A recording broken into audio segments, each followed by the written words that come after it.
فاضل بریلوی رحمۃ اللہ علیہ فرماتے ہیں کہ قیامت میں منظر اس طرح کا ہوگا کہ نبی پاک ہمارے آگے آگے چلیں گے اور ہمیں اللہ کی رحمت کی خوشخبری سناتے جائیں گے، اور جب حضور یہ خوشخبریاں سنائیں گے تو حضور کے لبھائے مبارکہ سے پھول گریں گے اور ہم ان کو اٹھاتے جائیں گے۔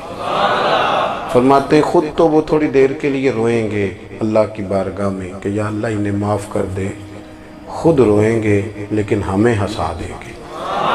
پیش حق مجدہ شفاعت کا سناتے جائیں گے، آپ روتے جائیں گے پر ہم کو ہنساتے جائیں گے۔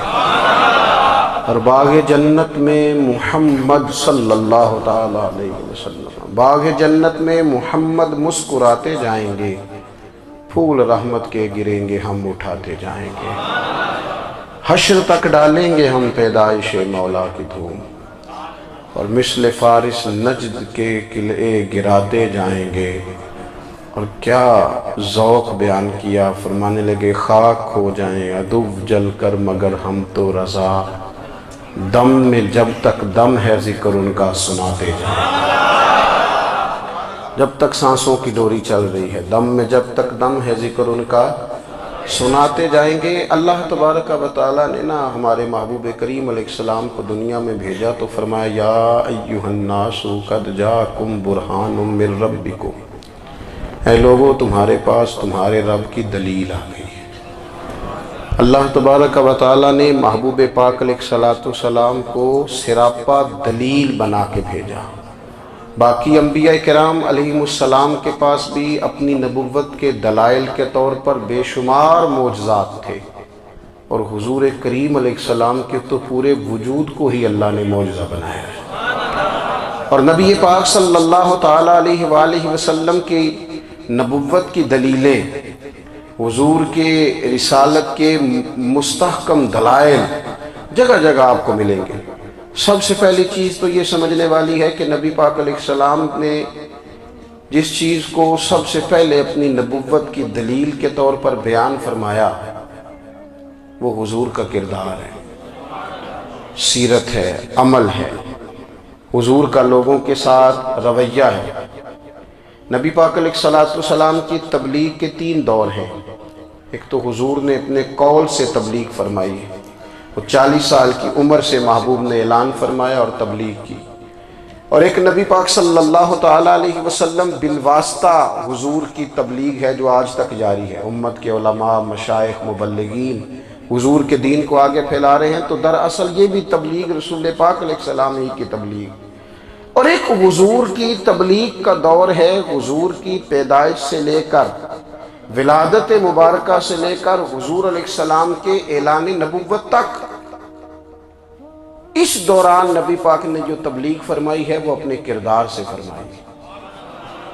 عرب کا وہ معاشرہ جو بڑا میلا کچیلا گدلا ہو چکا تھا، جس کے اندر سراسر مادہ پرستی کا زور تھا، جس کے اندر لوگ انسانوں کی خرید و فروخت کرتے تھے، جس کے اندر بیٹیوں کو زندہ دفن کر دیتے تھے، جس کے اندر جو آدمی جتنا زیادہ مضبوط ہوتا تھا اتنا زیادہ لٹیرا بن جاتا تھا، اس معاشرے کے اندر رسول کریم علیہ السلام نے 40 سال گزارے، اور اس طرح گزارے کہ جو بیگانے بھی تھے وہ بھی کہا کرتے تھے یہ صادق ہیں، یہ امین ہیں۔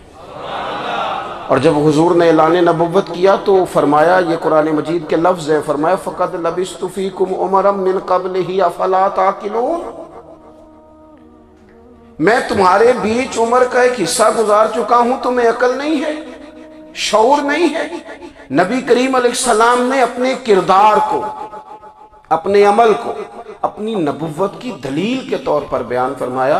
وہ تو حضرت حلیمہ بھی فرماتی ہیں نا، جب میں نبی کریم علیہ السلام کو اپنے گھر لے گئی تو میرا اپنا بچہ بھی دودھ پیتا تھا، 2 میرے بیٹے ہو گئے، ایک میری یہ نسبی اولاد اور حضور میری رضائی اولاد۔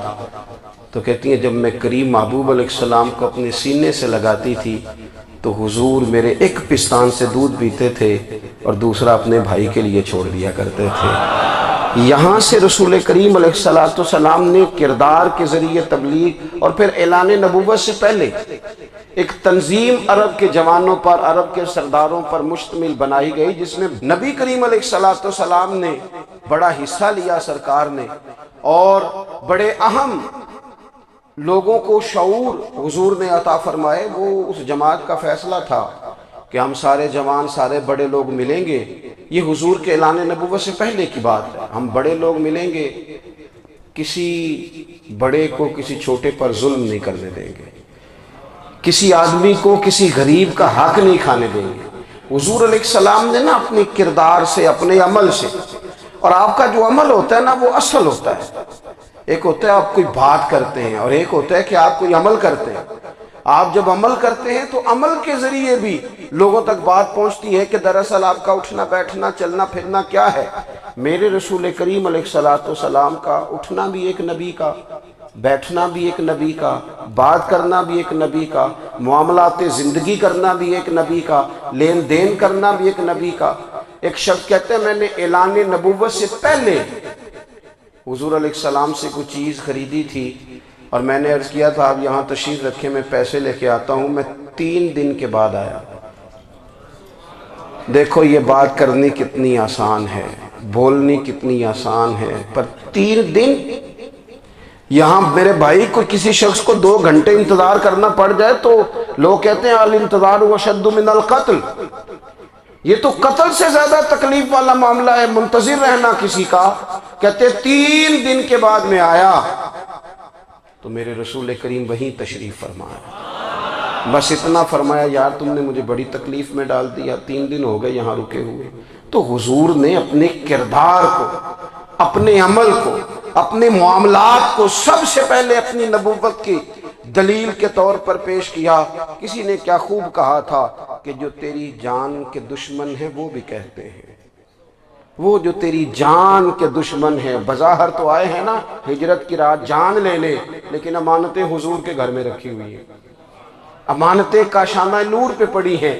وہ جو تیری جان کے دشمن ہیں وہ بھی کہتے ہیں کہ امین تو ہے اور صداقت کی آبرو تو ہے، امین بھی تو ہے، صداقت کی آبرو تو ہے۔ تو پہلے کردار، پھر دوسری بات، اللہ تعالیٰ نے اپنے محبوب علیہ السلام کو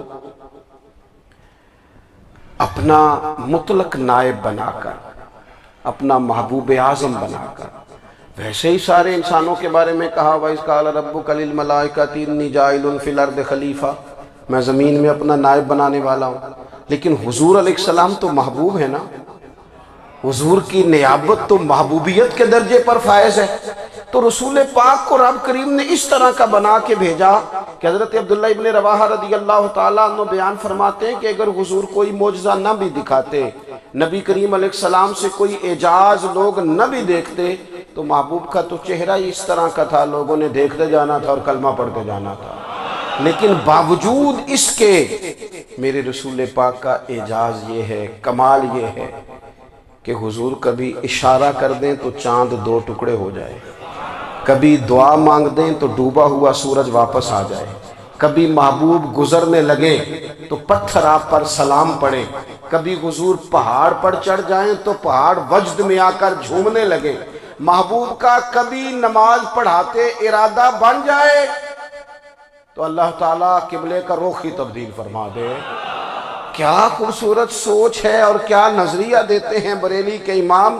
فرماتے ہیں اجابت کا جوڑا عنایت کا صحرا، دلہن بن کے نکلی دعائے محمد، اور اجابت نے جھک کر گلے سے لگایا بڑی ناز سے جب دعائے محمد۔ دیکھو خدا کی رضا چاہتے ہیں دو عالم، خدا چاہتا ہے رضائے محمد صلی اللہ تعالی علیہ وسلم۔ اور ایک مقام پہ فرماتے ہیں نائب دست قدرت پہ لاکھوں سلام، نائب دست قدرت پہ لاکھوں سلام۔ تو اللہ تعالیٰ نے نبی پاک صلی اللہ تعالی وسلم کو جو اعجاز۔ پھر ایک اور بات، حضور امی ہیں، دنیا میں آ کر محبوب نے کسی سے پڑھا ہی نہیں۔ میرے محبوب نے جتنا پڑھا ہے رب کریم سے ہی پڑھا ہے۔ الرحمن علم القرآن خلق الانسان، رحمان نے قرآن سکھایا پھر انسان بنایا۔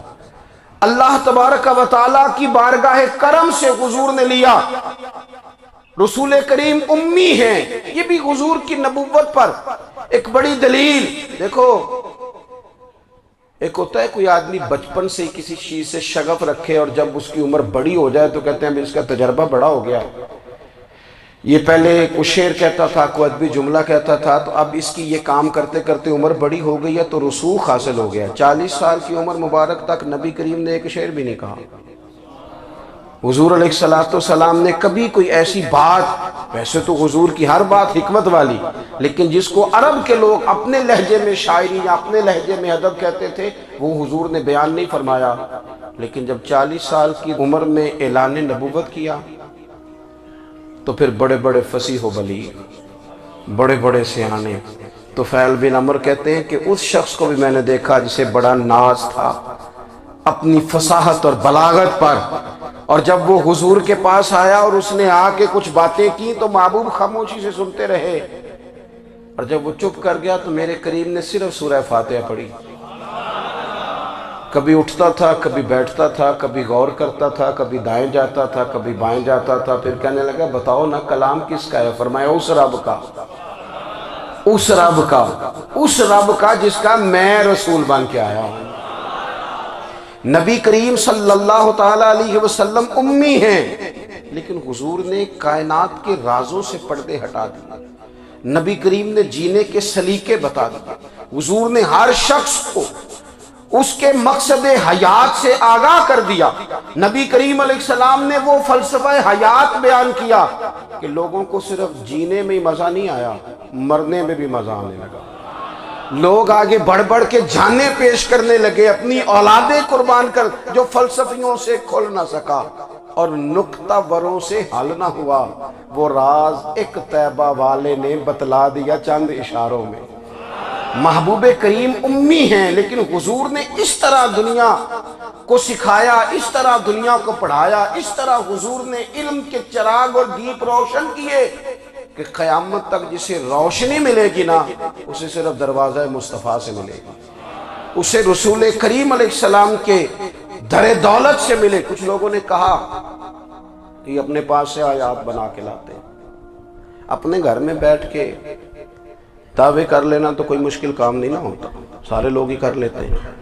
بلکہ وہ ہمارے ایک بزرگ کہا کرتے تھے، خیالی پلاؤ پکائیے ٹکی ہو کدے بھی کاٹ نہ پائیے، کیونکہ کون سا پیسوں کا ڈالنا ہے، زیادہ ڈالیں آپ اور زیادہ ڈالیں۔ بہت سارے لوگ ہیں آج بھی، کچھ لبرل ہیں بیچارے، کچھ دین بیزار طبقہ ہے، وہ کہتے ہیں جناب ہمیں تو جدید باتیں بتائیں، ہمیں تو نئے اسلوب کے مطابق لے کے چلے، ہمیں تو او بھائی سن، میرے نبی پاک علیہ السلام نے فرمایا میرا قرآن کبھی پرانا نہیں ہوگا، اسے پڑھ کے دیکھ، اس کی جدت کا حسن دیکھ، یہ تو کھلا ہوا باغ ہے، تو ایک دفعہ اس کے قریب آئے گا تو خوشبو ملے گی، دوسری دفعہ آئے گا تو اس سے زیادہ تازی ملے گی، ایک دفعہ پھل کھائے گا تو مزیدار ہوگا اور دوسرا کھائے گا ہو سکتا ہے شکل ملتی جلتی ہو لیکن ذائقہ بڑا نرالا ہوگا۔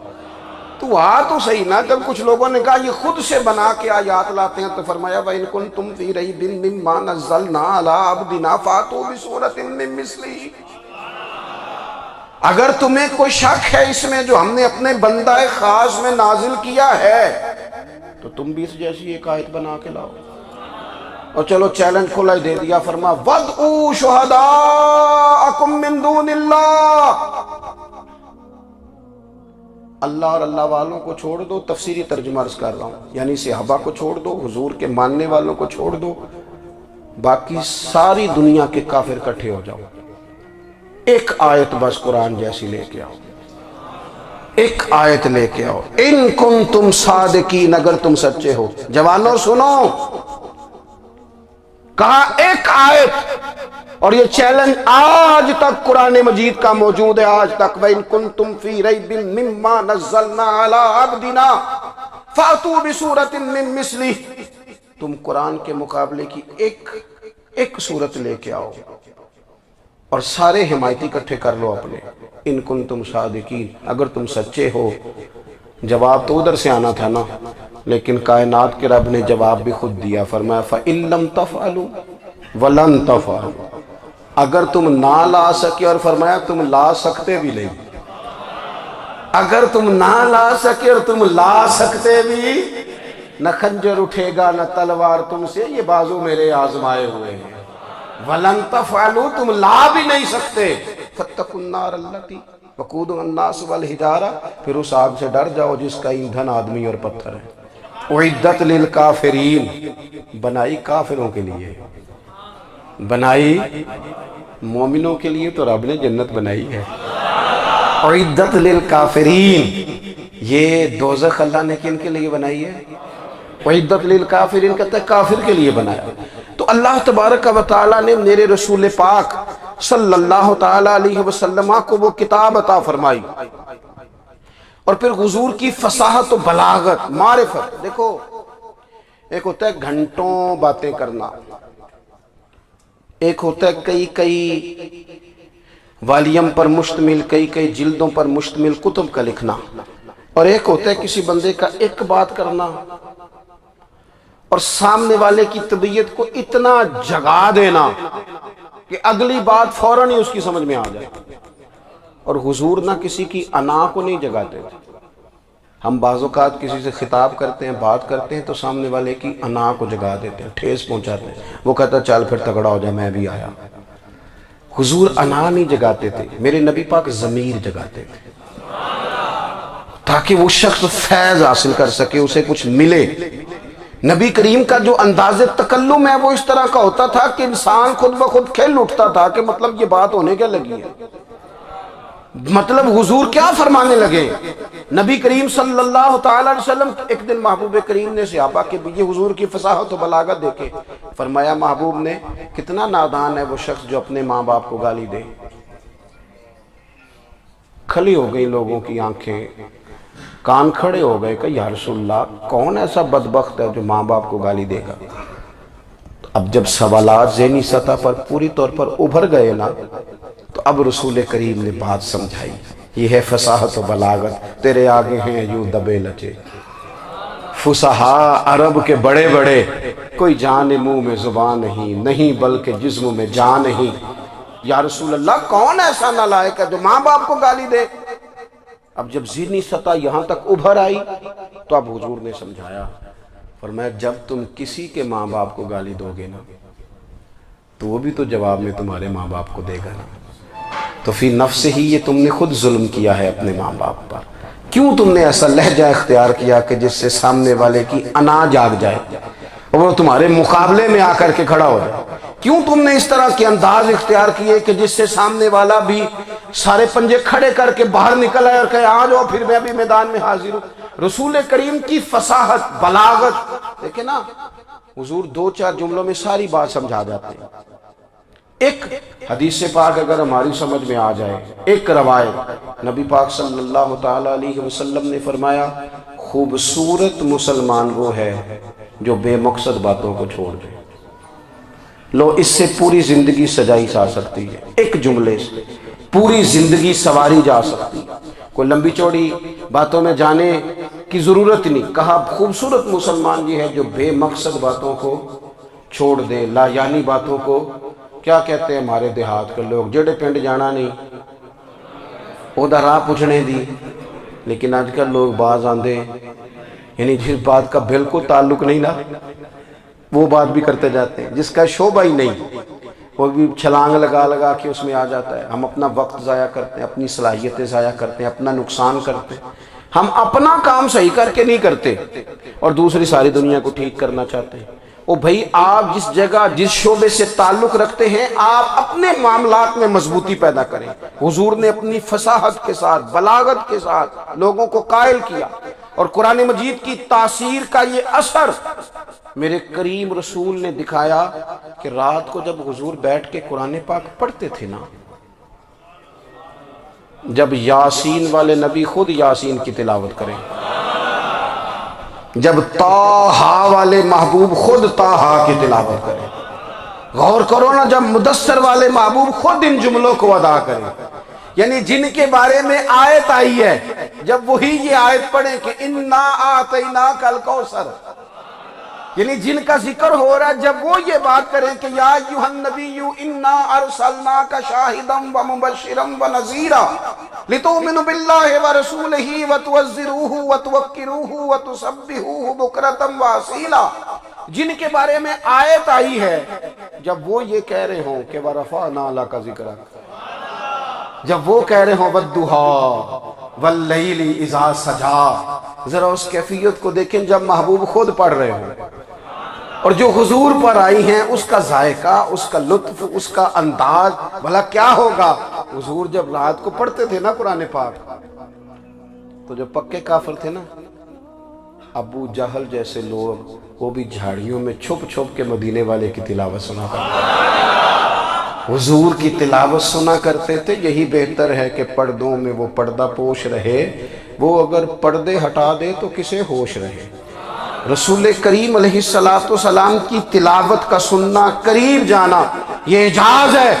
حضرت فاروق اعظم کہتے ہیں میں طبیعت کا بڑا ڈاڈا تھا، مزاج کا بڑا سخت تھا، زندگی ہمیشہ ڈٹ کر گزاری، باتوں پر کھڑا رہنا آتا تھا، پر جب میری بہن نے مجھے چند آیتیں سنائی نا تو میں تڑپ ہی گیا۔ کروں آیا سا مار مقامنے نو، ہن مینو مار دے لے چلو، اوے متے عمر دی عمر برباد ہو جائے، جتھے عمر سوار دے لے چلو۔ یہ اعجاز ہے رسول کریم صلی اللہ تعالیٰ علیہ وسلم پر نازل ہونے والی کتاب کا۔ پھر حضور نے خبریں دی، نبی پاک نے خبریں دی۔ حضور نے فرمایا روم فتح ہوگا، وہ ہوا۔ نبی کریم علیہ السلام نے فرمایا شام فتح ہوگا، تو شام فتح ہوا۔ فرمایا ایران فتح ہوگا، تو ایران فتح ہوا۔ سراقہ بن مالک کہتے ہیں ایک گاؤں پر بھی مسلمانوں کی حکومت نہیں تھی، ایک گاؤں پر۔ حضور مکہ مکرمہ سے نکل رہے تھے، مدینہ طیبہ تشریف لے جا رہے تھے، ابھی راستے میں تھے، میں 100 سرخ اونٹوں کے لالچ میں معاذ اللہ حضور کو گرفتار کرنے پہنچ گیا۔ محبوب نے حکم دیا، حضور کا معجزہ میں نے آنکھوں سے دیکھا، میرا گھوڑا زمین میں دھستا چلا گیا، میں نے معافی مانگی، حضور نے معاف کر دیا۔ میں نے سمجھا اچانک ہو گیا ہے۔ یہ منوانا بھی بڑا مشکل کام ہے۔ شجر و حجر پہچان گئے، انسان کی نظروں میں شاکی رہا۔ یہ کچھ ایسے لوگ ہیں جن کو منوانا توبہ توبہ، ماننے کو تیار نہیں، دیکھ دیکھ کے بھی ماننے کو تیار ہے نہیں، ماننے کو تیار ہی نہیں۔ کہتے ہیں کہ میں نے پھر چاہا آگے بڑھنا، تو پھر زمین کے اندر میرے گھوڑے کے پیر دھنسنے لگے، پھر معافی مانگی۔ کریم تیرے معاف کرنے کی ادا پہ بھی قربان جائیں۔ یہ نہیں فرمایا کہ تو بار بار یوں ہی کرتا ہے، فرمایا معافی مانگتا ہے، جا میں نے معاف کیا۔ کہتے ہیں 3 دفعہ میں آگے بڑھا، 3 دفعہ حضور نے معاف کیا، تو مسکرا کے فرمانے لگے تو یہاں مجھے گرفتار کرنے آیا ہے، وہ کیسر روم کا علاقہ فتح ہوگا۔ وہ کنگن جو پہنتا ہے نا ہاتھوں میں، بادشاہ کے کنگن معروف ہیں، وہ تیرے ہاتھوں میں آئیں گے۔ اللہ کرے آپ سمجھیں۔ یہ جو لوگ ڈری ڈری سہمی اور ہمارے بچے مایوسی کی معاذ اللہ باتیں کرتے ہیں، وہ دیکھیں حضور کس طرح کی گفتگو فرماتے ہیں۔ ابھی ایک گاؤں پر بھی اسلام کی حکومت نہیں، لیکن حضور کا خبر دینے کا انداز۔ کریم فرمانے لگے وہ کیسر روم کے جو کنگن ہوں گے وہ تیرے ہاتھوں میں آئیں گے۔ جناب سراقہ بن مالک فرماتے ہیں کہ میں مسلمان ہو گیا، حضور کا وصال ہو گیا، کنگن نہیں آئے۔ حضرت ابوبکر صدیق کا وصال ظاہری ہو گیا، کنگن نہیں آئے۔ جناب عمر کا دور آ گیا، سراقہ بوڑھے ہو گئے۔ کوئی بندہ پوچھتا نا کہ اب تو عمر ڈھل گئی ہے، زندگی کا پتہ نہیں، کہنے لگے نہیں میں نہیں جاتا، جب تک کنگن نہیں آتے اسرائیل کوئی نہیں آئیں گے، کیونکہ ساڈے نبی دی زبان ساڈے واسطے قرآن، جو دن کو کہہ دیا دن ہے تو دن نکل آیا، جو شب کو کہہ دیا شب ہے تو رات ہو کے رہی، اور خدا نے ان کی زبان کو وہ اختیار دیا، جو نکلی منہ سے ان کے وہ بات ہو کے رہی۔ اور فاضل بریلوی کا تو انداز ہی پھر انوکھا ہے نا، وہ تو کہتے ہیں وہ زبان جس کو سب کن کی کنجی کہیں، جس کو سب کن کی کنجی کہیں، اس کی نافذ حکومت پہ لاکھوں سلام۔ کہنے لگے نہیں آتے حضرت اسرائیل، فکر نہ کرو، بوڑھے ہو گئے تھے، نکلنا گھر سے بند کر دیا تھا، حضرت عمر کا دور تھا، کنگن آ گئے۔ حضرت فاروق اعظم نے ان کے پوتوں سے، نواسوں سے، بچوں سے کہا جاؤ بلا کے لاؤ، کا دادا جان بوڑھے ہیں، فرمایا تم کان میں کہہ دینا کنگن آ گئے، پھر تم دیکھنا تو صحیح۔ پھر حضرت سراقہ آئے، حضور نے جو خبریں دیں نبی پاک علیہ الصلوۃ والسلام نے جو گزشتہ قوموں کے احوال بیان کیے، اور پھر میرے نبی پاک علیہ الصلوۃ والسلام نا دنیا میں عزتیں دینے آئے، عزتیں۔ یہ مزاج ہمیں کم کرنا چاہیے، یہ جو ہم ساری زندگی اس کام میں لگا دیتے نا کسی کو نیچا کیسے دکھانا ہے، یہ انداز حضور نے نہیں ہمیں دیا۔ اب دیکھو حضور تشریف لائے تو ہمیں پتہ چلا کہ حضرت یوسف جیسا سونا کوئی نہیں، حضور تشریف لائے تو ہمیں پتہ چلا کہ حضرت داؤد جیسی خوبصورت آواز کسی کی نہیں، حضور تشریف لائے تو ہمیں پتہ چلا کہ جناب عیسیٰ علیہ السلام کا فقر اختیاری کس طرح کا تھا، محبوب تشریف لائے تو ہمیں پتہ چلا کہ حضرت موسیٰ کا جلال کس طرح کا تھا۔ یہ تو حضور آئے تو نبی پاک علیہ السلام نے اس کی بھی عظمت بیان کی، اس کی بھی شان بیان کی۔ حضور نے بتایا کہ ابو بکر صدیق کی شان کیا ہے، فاروق اعظم کا مرتبہ کیا ہے، عثمان غنی کی حیا کیا ہے، مولا علی کی شجاعت کیا ہے، اہل بیت نبوت کی عظمت کیا ہے۔ حضور آئے عزتیں دینے، ماں کو عزت دی مدینے والے رسول نے، کہا جس کا باپ راضی ہو گیا اس کا رب راضی ہو گیا۔ فرمایا جو 2 بیٹیاں 3 بیٹیاں 4 بیٹی بہنیں یا 1 بیٹی یا بہن بیاہ کے آ گیا نا، اس طرح میری 2 انگلیاں جڑی ہوئی ہیں، میرے ساتھ جڑ کے جنت میں جائے گا۔ رسول کریم صلی اللہ تعالی وسلم نے عزت دی، عزت دی۔ حضور عزتیں دینے، کوئی اعزاز نہیں، ان پڑھ بندہ ہے، سادہ ہے، غریب ہے، مزدوری کرتا ہے، ہاتھوں پہ چھالے، یا رسول اللہ اس کا بھی کوئی اعزاز ہے؟ قربان جائیں، میرے کریم نے عزت دی، فرمایا محنت کر کے روزی کمانے والا تو اللہ کا دوست ہے، یہ اینٹیں اٹھانے والا، یہ مشقتیں کرنے والا، یہ صبح دیہڑی پہ جانے والا، یہ بیچارہ جو اچار سے روٹی کھاتا ہے، تو نے ہر شخص کی قسمت میں یہ عزت لکھی اور آخری خطبے کی صورت میں وصیت لکھی۔ رسول کریم نے ہر بندے کو اعزاز دیا، عظمتیں، حضور عزتیں دینے آئے، نبی پاک علیہ السلام نے اعزازات دیے، حضور نے نوازا۔ یہ ساری چیزیں میرے رسول پاک کی تشریف، اور پھر یہ جو حضور کے صحابہ اور اہل بیت ہے نا، یہ بھی میرے نبی پاک کی نبوت کی دلیل ہے۔ اتنی جلدی انقلاب آیا نہیں کرتے، وہ کل تک جو رہزن تھے حضور نے راہبر بنا دیا۔ وہ لوگ جو کل تک ایک دوسرے کے گلے کاٹ کے کھاتے تھے، ایک دوسرے کو مارتے تھے، تکلیف پہنچاتے تھے، برادریزم پہ لڑتے تھے، حضور نے بھائی بھائی بنا دیے۔ ایک پلیٹ میں کھانا کھانے لگے سیدنا بلال حبشی، صہیب رومی، سلمان فارسی، حضور نے یوں کر کے ملا دیا۔ نبی کریم علیہ السلام نے تقسیمیں ختم کر دی دنیا۔ حضور کے صحابہ نے اپنا کردار اس طرح کا دکھایا، اتنا بلند کیا، اور صحابہ کرام علیہم رضوان اس کو دے کر اتنی بلندیوں پہ گئے کہ گواہیاں اللہ کا قرآن دیتا ہے۔ فرمایا محمد الرسول اللہ والذین معہ اشداء علی الکفار رحماء بینہم تراہم رکعا سجدا یبتغون فضلا من اللہ ورضوانا۔ فرمایا یہ جو میرے محبوب کے ساتھ والے ہیں کافروں پر سخت ہیں، آپس میں نرم دل ہیں، تم جب بھی انہیں دیکھو گے سجدے کرتے دیکھو گے، رکوع کرتے دیکھو گے، تم انہیں دیکھو گے اللہ کی رضا کے متلاشی ہیں۔ انہیں ساری مادہ پرستی سے نکال کر محبوب نے رب کی رضا کے رستے پہ ڈال دیا۔ میرے نبی کریم سید عالم صلی اللہ تعالیٰ علیہ وسلم کی نبوت کے دلائل کے طور پر یہ ساری چیزیں آئیں۔ بس میں بات سمیٹنے لگا ہوں۔ حضور کا جو اخلاق ہے نا، وہ بھی نبی کریم علیہ السلام کی نبوت کی بہت بڑی دلیل ہے۔ وَإِنَّكَ لَعَلَىٰ خُلُقٍ عَظِيمٍ۔ محبوب ہم نے آپ کو نا خلق عظیم کا مالک بنایا ہے۔ کچھ لوگ سمجھتے ہیں صرف آپ کا بولنے کا انداز ٹھیک ہو تو آپ با اخلاق ہیں۔ نہیں بھائی، بولنے کا انداز ٹھیک ہونا با اخلاق نہیں، سچ بولنا اخلاق کی علامت ہے۔ آپ کا حق بات کرنا اخلاق ہے، آپ کا صحیح گواہی دینا اخلاق ہے، آپ کا اللہ تعالیٰ کی طرف سے آزمائش آنے پر صبر کا مظاہرہ کرنا اونچا اخلاق ہے۔ رب نعمت دے تو آپ کا وجود ڈھلتا جائے شکر میں، یہ اخلاق ہے۔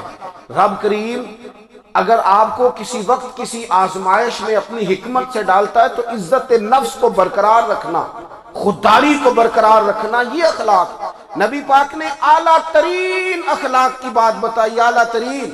حضور نے لوگوں سے بیعت لیتے وقت کہا تھا میرے ہاتھ پر بیعت کرو، چوری نہیں کرو گے۔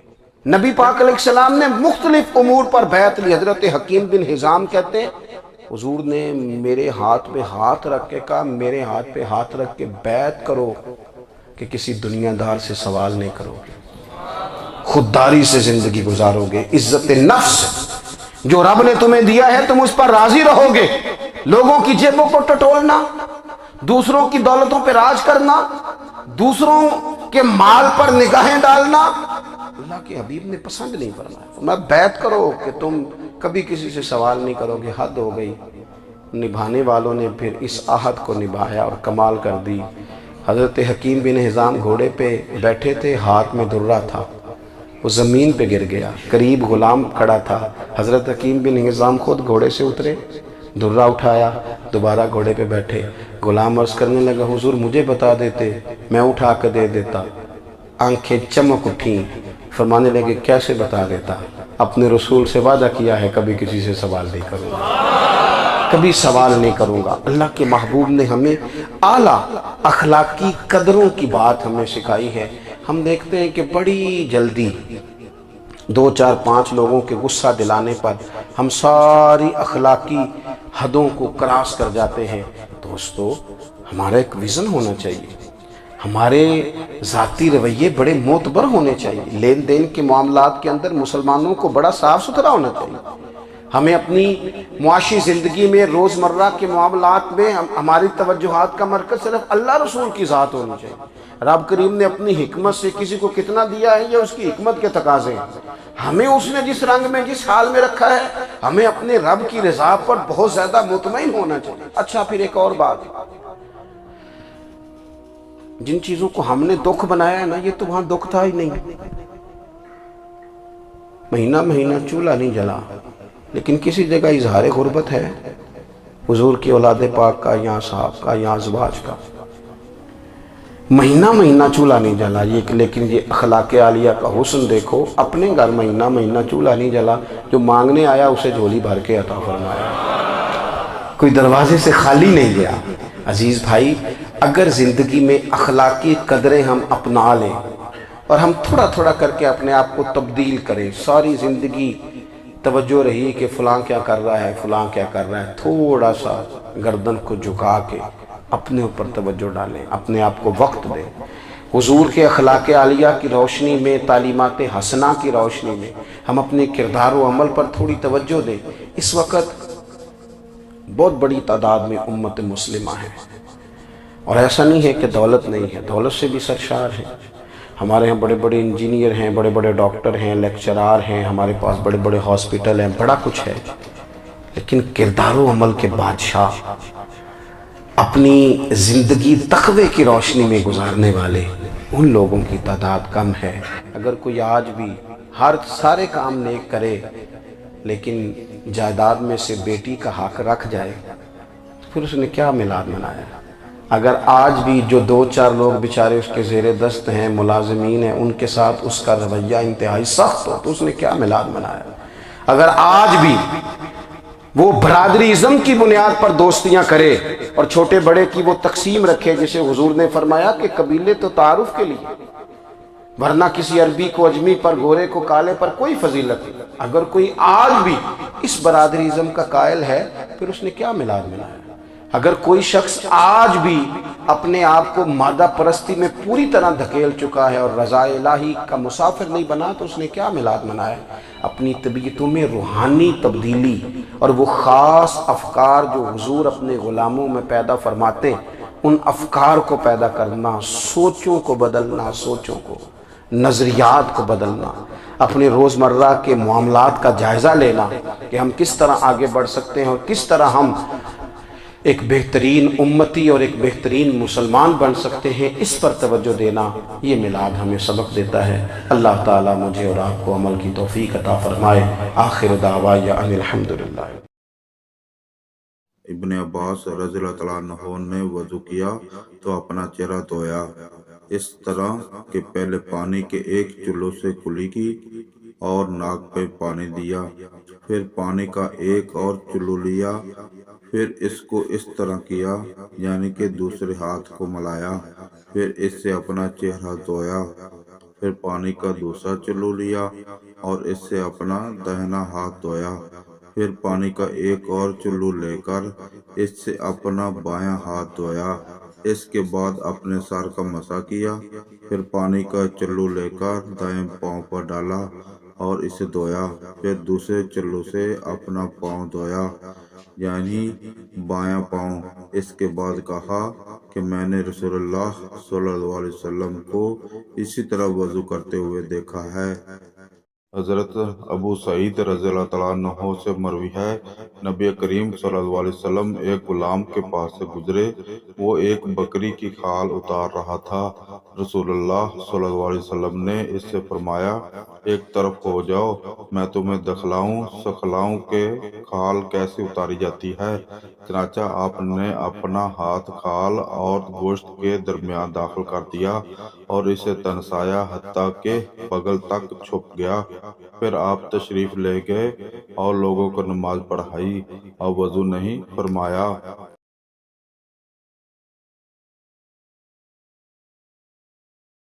آپ صلی اللہ علیہ وسلم نے فرمایا، جب تم میں سے کوئی اپنی بیوی سے جماع کرے تو کہے، اللہ کے نام سے ساتھ شروع کرتا ہوں، اے اللہ ہمیں شیطان سے بچا اور شیطان کو اس چیز سے دور رکھ جو تو نے اس جماع کے نتیجے میں ہمیں عطا فرمائے۔ یہ دعا پڑھنے کے بعد جماع کرنے سے میاں بیوی کو جو اولاد ملے گی اسے شیطان نقصان نہیں پہنچا سکتا۔